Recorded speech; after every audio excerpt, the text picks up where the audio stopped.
السلام علیکم ورحمۃ اللہ۔ یہ گروپ بنایا ہے دوستوں کے لیے، صرف وہ جو سوچ پاکستان میں پنپ رہی ہے کہ انقلاب کی اور بے چینی قوم کے اندر تھی، اور نوجوانوں کی بہت بڑی تعداد ہے جو چینج کے لیے نکلی تھی، تبدیلی کی نکلی تھی، اور یہ پہلی مرتبہ نہیں ہوا۔ اسی طرح بہت سے نوجوان ہمارے کثیر تعداد میں جو مذہبی جماعتوں کو جوائن کیا، جنہوں نے جوش سے باقی سیاسی جماعتوں کو جوائن کیا، لیکن کسی بھی جماعت نے نوجوان کو اس کی توقع کے مطابق رزلٹ نہیں دیا، نہ جہاد والے رزلٹ دے سکے، نہ سیاست والے رزلٹ دے سکے، اور سب کو تقریباً ناکامی کا سامنا جو ہے وہ کرنا پڑا ہے۔ یہ میرے ساتھ بھی ہوا۔ میں بھی ابھی تو کچھ ایج ہو گئی ہے 40+، تو جب تھے کچھ اس طرح کے جو شیلے دن تھے، تو اس وقت ہم بھی اس طرح کی کچھ مذہبی جماعتوں کے ساتھ اٹیچ تھے، اور ہم بھی بڑی بڑی باتیں کرتے تھے اور بڑا جوش جذبہ ولولہ تھا، لیکن اب سوچتے ہیں تو وہ کچھ بھی ہاتھ نہیں آیا۔ تو پھر خیر سوچنے پر کچھ مجبور کیا حالات نے۔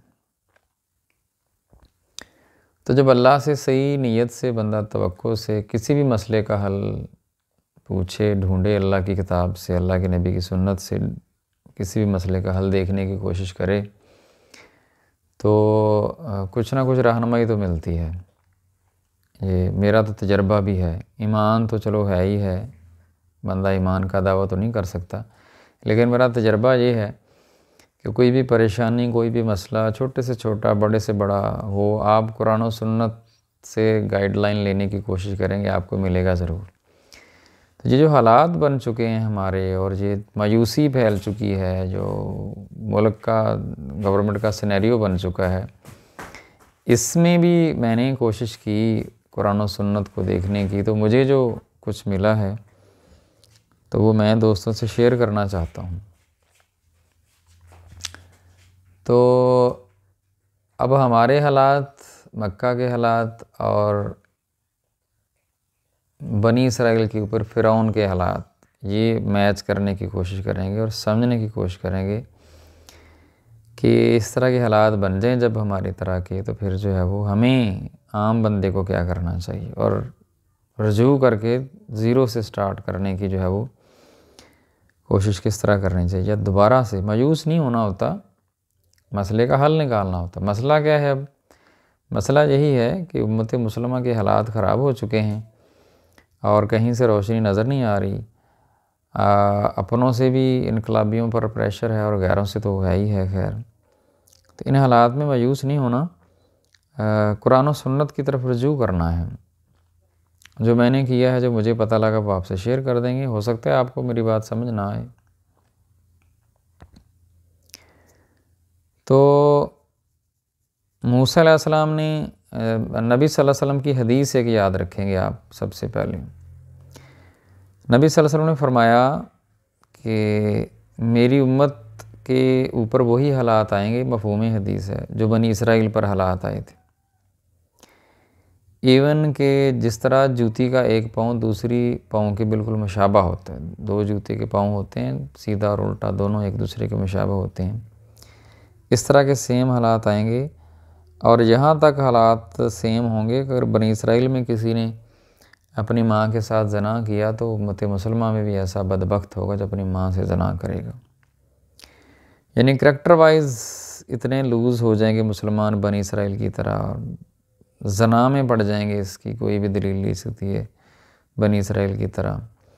اور وہی حالات جو اللہ کے نبی نے فرمایا ہے کہ آئیں گے، اس کا مطلب ہے کہ ہماری سیاست بھی ویسے اسی کا طرح کی ہو جائے گی، ہماری معاشرت بھی ویسی ہوگی، ہمارے مذہبی لیڈرز کی بھی حالت ویسی ہوگی۔ یہ حدیث ہم بار بار دہرائیں گے دوستوں کو، جب بھی بات کریں گے ہم سیاست کی، جب بھی بات کریں گے مذہب کی، تو یہ حدیث سنائیں گے تاکہ آپ ان حالات کو پرکھ سکیں اور اپنے حالات کو دیکھ سکیں کہ وہی شکل بنی ہوئی ہے، اور اس شکل سے بنی اسرائیل کیسے نکلے اور ہمیں کیسے نکلنا چاہیے، کہ قرآن کا اصول ہے۔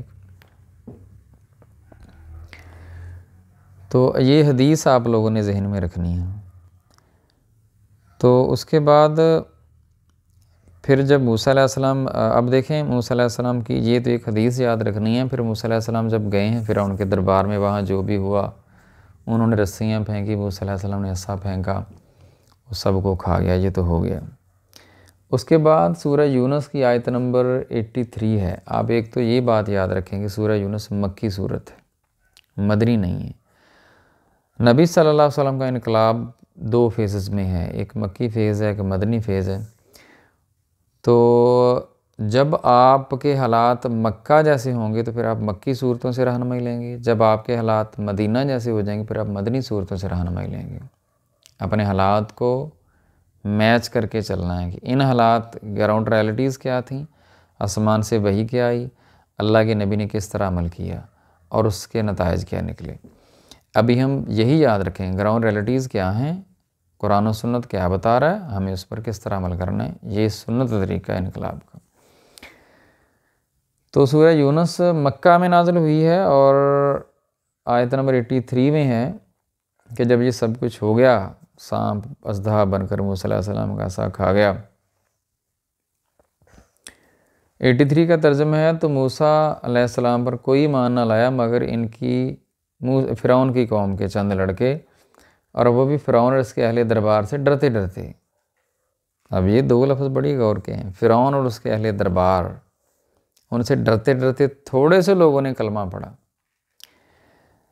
فرعون اکیلا نہیں حکومت کرتا تھا، فرعون کے ساتھ پورا ٹولہ تھا وڈیروں کا، اور ان میں ایک وڈیرا سرمایہ دار وہ قارون بھی تھا، جو بنی اسرائیل میں سے تھا لیکن وہ فرعون کے ساتھ ملا ہوا تھا۔ فرعون نے اس کو پیسے دیے ہوئے تھے، مال و دولت دیا ہوا تھا، وہ ان کی جاسوسی بھی کرتا تھا اور خود عیاشیاں بدماشیاں کرتا تھا۔ اب یہ ہمارے اندر بھی نظر آئے گا۔ ہمارے ملک کے کتنے لوگ ہیں جو مل جاتے ہیں غیروں کے ساتھ، یا کتنے لوگ ہیں جو حکومتوں کے ساتھ مل جاتے ہیں اور حکومتیں ان کو پیسے دیتی ہیں، اور وہ پھر جو ہے وہ انقلاب کی سوچ رکھنے والے ہیں، ان کو اٹھا لو، مروا دو، ان کو جو ہے وہ ذلیل کر دو، یا ان کو اٹھا کے امریکہ کو دے دو، یا انڈیا کو بلا کے اپنے ملک میں مروا دو۔ یہ بھی ہو گیا ہمارے ملک میں۔ تو یہ ویڈیو کسی نے شیئر نہیں کرنی، یہ ویڈیو صرف دوستوں کے لیے ہے، یہ ڈیلیٹ کر دی جائے گی، ڈاؤن لوڈ کر کے، خراب نہیں کرنا اپنے کام، میں بڑی ہمت کر کے بنا رہا ہوں یہ۔ تو فرعون اس کے اہل دربار جو تھے، اگلی آیت میں آئے گا اس کے اہل دربار کیا تھے۔ اس کے اہل دربار کا ڈر اتنا تھا کہ موسیٰ علیہ السلام پر ایمان لانے سے لوگ ڈر رہے تھے کہ کہیں وہ ان کو آفت میں نہ پھنسا دے۔ آفتیں آتی ہیں ہمیشہ، جس نبی کے ساتھ جو بھی لگا اس پر آفت آتی ہے، اور اب بھی آپ اگر جس بھی سسٹم کی چینج کی بات کریں گے آپ پر آفت آئے گی۔ اور فرعون ملک میں متکبر حد سے بڑا ہوا تھا، یعنی جو حکومتیں ہوتی ہیں ان کا دماغ اتنا خراب ہو جاتا ہے، یہ جانتے بوجھتے بھی جو ہے وہ صحیح بات کو ایکسیپٹ نہیں کرتے۔ تو فرعون کا دماغ بڑا خراب تھا، اور اتنا خراب تھا سورہ اعلیٰ میں وہ کہہ رہا نا ربکم الاعلیٰ، میں ہمارا رب ہوں، اعلیٰ رب میں نہیں، اتنا بڑا دعویٰ اس نے کر دیا تھا۔ تو اس سسٹم سے، اس پارلیمنٹ سے، اس بادشاہ سے، ظالم سے ڈرتے ڈرتے انہوں نے یہ بات جو ہے وہ چند لڑکوں نے جو ہے وہ کلمہ پڑھا۔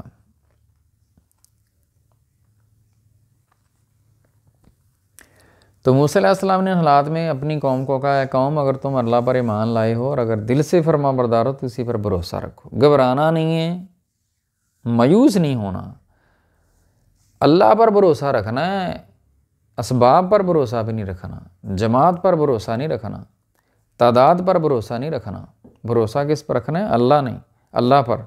یہ سبق ہے اس میں، کیونکہ آپ ذرا واقعہ حنین کی طرف جائیں، غزوہ حنین کی طرف، وہاں پر صحابہ کرام نے تعداد پر بھروسہ کیا تھا، اللہ پر بھروسہ نہیں کیا تھا۔ تو صحیح، لیکن منہ سے بات نکل گئی کہ ہم اتنے زیادہ ہیں۔ بھروسہ کس پر کیا؟ اپنی تعداد پر، ایسی تیروں کی بارش ہوگی بھاگنا پڑا۔ تو بھروسہ کس پر رکھنا ہے؟ اللہ پر رکھنا ہے۔ اپنی جماعت کی تعداد پر بھروسہ نہیں رکھنا، اپنے کسی جو ہے وہ کسی شخصیت پر بھروسہ نہیں رکھنا، یا ایسی بے وقوفی بھی نہیں کرنی، باہر کے کسی ملک پر بھروسہ نہیں رکھنا، یا جس طرح آج کل ہمارے کچھ نوجوان ہیں، کہتے تو اپنے آپ کو انقلابی ہیں لیکن بھروسہ کس پر کیا؟ اللہ کے بندوں نے ٹرمپ پر۔ یہ تو ایمان کی کمزوری تو نہیں ہے، یہ تو پھر میری بات سننے کا جواز ہی نہیں رہے گا آپ کا۔ یا ہمارا آپ کا جو ہے وہ نظریہ مل نہیں سکتا جب ہم کہہ رہے ہیں کہ بھروسہ اللہ پہ رکھنا ہے، اور جو بندہ یہ کہے کہ فلاں ملک ہماری مدد کرے گا، یہ کرے گا، وہ کرے گا، تو وہ تو بات یہیں پر ختم ہوگی۔ تو بھروسہ کے اوپر رکھنا ہے اللہ۔ اتنے مشکل حالات میں، مشکل حالات کتنے تھے کہ 70,000 بچہ ایک مرتبہ قتل کیا فرعون نے موسیٰ علیہ السلام کی قوم کا، 70 ایک مرتبہ قتل کیا۔ فوجی آتے تھے، گھر میں گھستے تھے، اس کے چھوٹا سا بچہ ماں سے کھینچا، ذبح کر کے دے دیا اس کو۔ اس سے برے حالات جو ہے وہ نہیں ہو سکتے کسی کے۔ اتنے برے حالات میں موسیٰ علیہ السلام نے کہا کہ اللہ پر بھروسہ رکھو، اللہ راستہ نکالے گا انشاءاللہ۔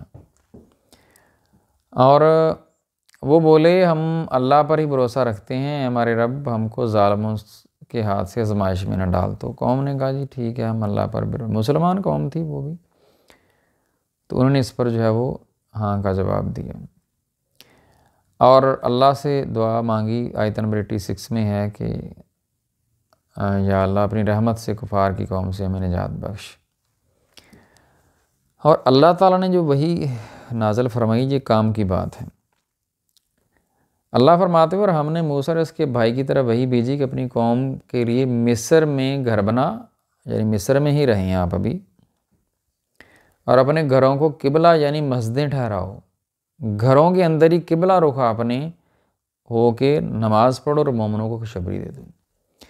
یعنی آپ گھروں سے نکل کر کسی ظالم جابر کے ابھی متھے نہ لگیں، گھر میں رہیں سکون سے، حالات زیادہ خراب تھے، گھر میں رہیں، گھر میں قبلہ رخ ہو کے نماز پڑھیں، اور جو اس پر ایمان لے کے آئے گا یا جو ہماری بات پر یقین کر لے گا، ایمان کر لے گا کہ اللہ نے کہہ دیا بس کہ تم نے یہ کام کرنا ہے، رزلٹ ہمارے پاس ہے، تو اس کو پھر خوشخبری دے دو کہ رزلٹ نکلے گا انشاءاللہ۔ تو قبلہ رخ ہو کے نماز پڑھنے کا مطلب اس کی روح کیا ہے پیچھے کہ آپ توبہ کریں۔ ظاہر ہے یہ تو نہیں ہے کہ آپ توبہ نہ کریں اور نماز شروع کر دیں، توبہ پہلے کرنی پڑے گی، اللہ سے رجوع کرنا پڑے گا، یعنی معاملات میں اللہ سے رجوع کرو، چاہے گھر میں ہی رہیں آپ، جلسے جلوس کے لیے سڑکیں روکنے کے لیے نہ نکلیں۔ ابھی جہاد کا حکم بھی اللہ نہیں دے رہے، اللہ کہہ رہے ہیں گھر میں رہیں، کعبہ ہو کے آپ نماز پڑھیں، اور جو ہماری یہ بات مان لے گا، ایمان لے آئے گا، اس کو خوشخبری دے دو کہ عنقریب ہم کوئی نہ کوئی رزلٹ دیں گے۔ اور پھر جناب اللہ نے فرمایا کہ تمہاری دعا قبول کر لی گئی ہے، یعنی اب تمہیں نجات ملے گی، اور تم ثابت قدم رہنا اور بے عقلوں کے راستے پر نہیں چلنا۔ بے عقلا بندہ کون ہوتا ہے؟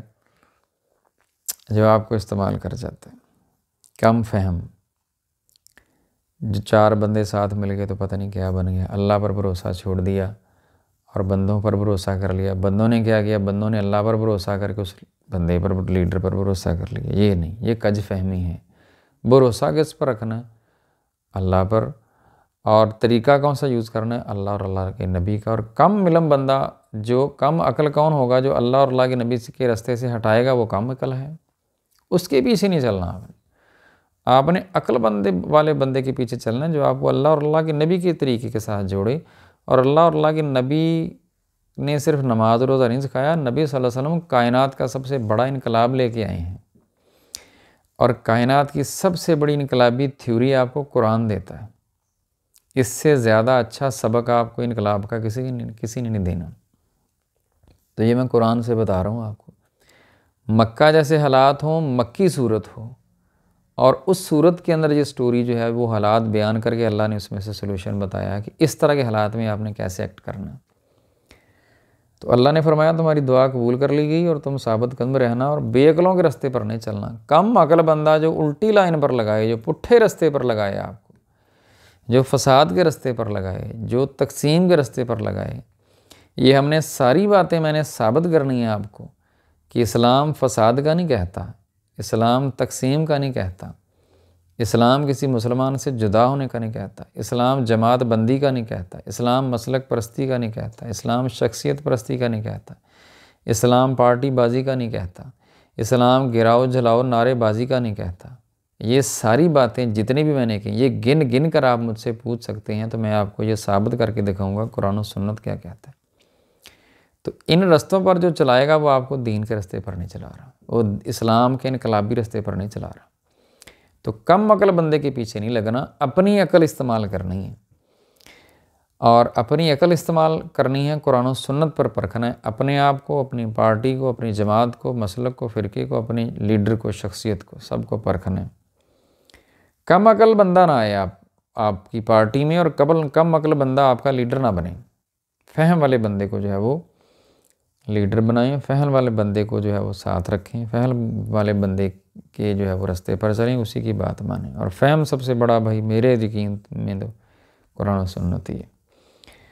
اور 1947 سے پہلے بھی ہم نے کم فہم بندے، کم عقل بندے جو چنے تھے، اور اس وقت بھی ہم دینداروں کے ساتھ لگ جاتے، اللہ اور اللہ کے نبی کی رسی کو پکڑتے اور مضبوطی سے تھامتے، اور فرقہ نہ ہوتے، قرآن پر چلتے، سنت پر چلتے، تو یہ دن ہمیں دیکھنے نہ پڑتے، ہم بہت کچھ کر سکتے تھے۔ یہ علیحدہ تھیوری ہے ایک۔